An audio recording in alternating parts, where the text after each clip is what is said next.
Tell me, what's going on for you, Denisha? How could I help?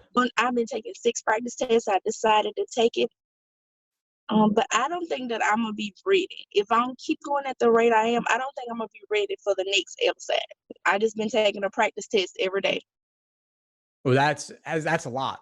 Full practice test, 3 hours, 5 sections. I typically don't recommend that. That often leads to burnout. Has that been sustainable for you and you feel like you're able to review everything? No, because I'm trying to race within the clock. But with the Khan Academy, if you go over the time, it doesn't. It'll let you go. So I've been going a little bit over the 35 minutes to like 42, 45. So it's counting, and I've been trying to take like little 5-minute breaks and then start the next one. So I've been trying to do it within that little time frame and give myself a little leeway. And so I was looking, I said, I don't know. I'm not sure how to study. It's not, I know that sounds kind of crazy from a grad student, but I don't know how to study for the LSAT because to me, it's not something that you study for. It's more like common sense. It's not common sense or else everybody would do great on it, right? I mean, there's definitely something to it that gives people trouble. And it requires something different than what you've done up to this point. So what you did in college, what you've been doing in grad school, what worked for you there may not work for you here. And based on what you're describing to me, it sounds like you're falling into a pretty common trap, one that I actually fell into myself back when I was studying. I call this the obsessive practice exam narrative. The idea that taking exam after exam after exam, measuring your results will give you some key insight that will unlock everything. Well, in reality, you got to slow down and build the foundation first. And if you're in the 140s, 144, you said, looking to break into the 150s, it might require figuring out which parts of your foundation are lacking. You said you're having trouble with logic games. Maybe you want to focus on just drilling games for a while and reviewing those. Well, what is the best study material? Because that's another thing I was struggling with. What's the best study material? Because I've been looking at all the reviews, and even when I tried to go to Amazon, I won't be able to. When I placed the order, I had like $100 worth of stuff that he's talking about. It won't be here to April 22nd. They're only sending out essential items. Khan Academy, they give you some free practice tests. Definitely take advantage of those. I mean, they're free, not really much downside there. But the Khan Academy explanations, they're kind of lacking. The people who put that together, they themselves actually didn't have a ton of LSAT experience, surprisingly.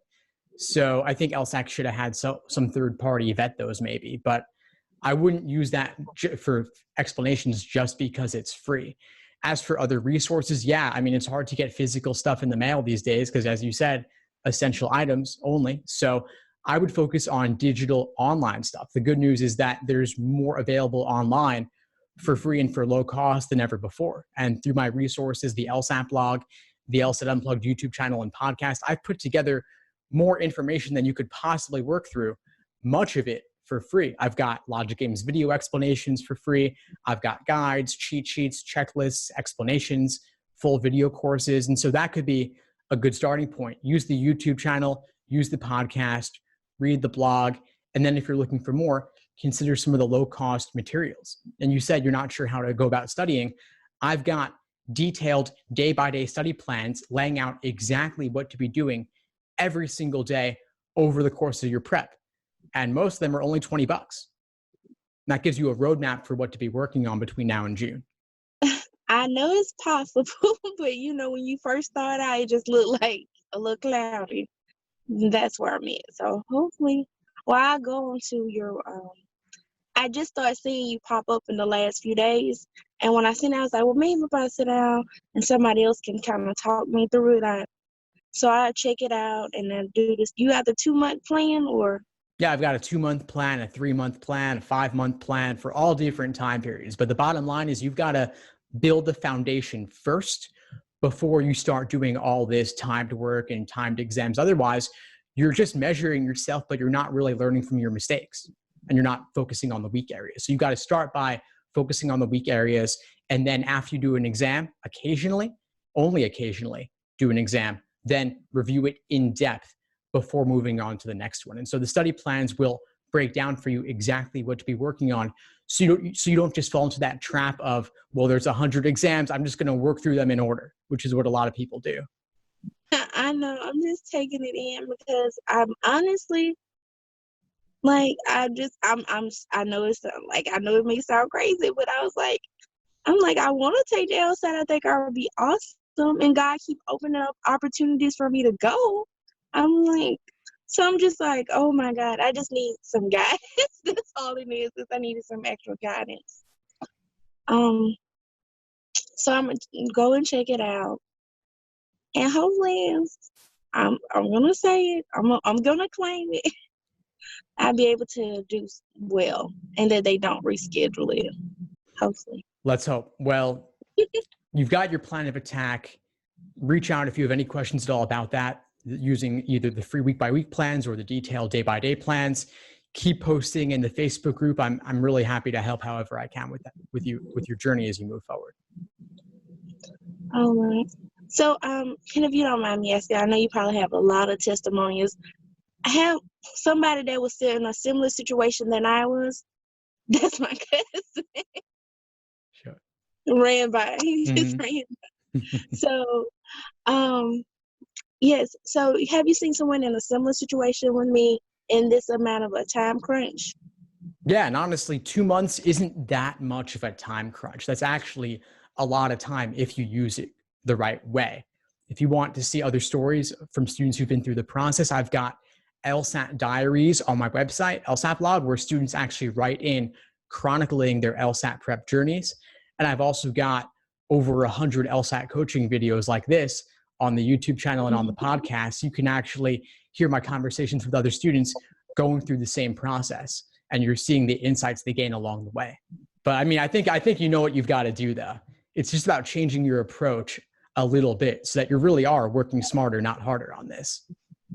I know. And that's what I was watching, like a few YouTubers, and they were talking about they did the practice test. And I was like, when I seen this, I was like, well, that's so cool. Because I don't know how to, and that's really crazy to sound like I don't know how to study for this. I don't know what's it. I mean, to me, I don't know how to explain it, how I'm viewing it. But I guess I'm just used to being a traditional student and studying, from top to bottom with the resources, but it could be any question that they ask in any concept. That's what I was struggling with, how to approach it. But I guess I'm going to review the material and go through it, and maybe that'll be better for me. I'm sure it would be. If you think about it, it's like if you were studying for a college class, you wouldn't just take final exam after final exam after final exam, starting with day one. You would give yourself a chance to learn the curriculum first, to go over the syllabus section by section, topic by topic, before you started doing full-length practice final exams. You wouldn't just walk in on day one and do a final, bomb it, then do another final on day two, bomb that one also, and just say, why aren't my scores going up, right? You would slow down. You would learn each section, each topic, each question type. Then you would pull it all together with a full-length timed exam. The same thing is true here. So just slow down, give yourself a chance to learn the material thoroughly before you do those full-length timed exams, so that when you take a practice test, your score will already be at least in the 150s, because you'll have learned all the different sections, games, reasoning, reading, comp, all the different question types, and you'll notice any particular areas that you weren't as strong as you thought. So you could drill those by type also. I just was out here winging it. So maybe having a plan to help me, because I was just winging it right now. So just trying to figure it out. I think that'll be better for me. I'm more about if I have a plan, I can follow it. Awesome. That's the idea. And that's what I provide. So I'll share a link with you to the plans so that you could take a look at them and learn more. Thanks for tuning into the show. Please subscribe if you haven't done so already to be notified of new episodes as I release them. And feel free to reach out if you need anything at all as you move forward with your prep. I'm happy to help however I can. In the meantime, I'll wish you all the best and take care.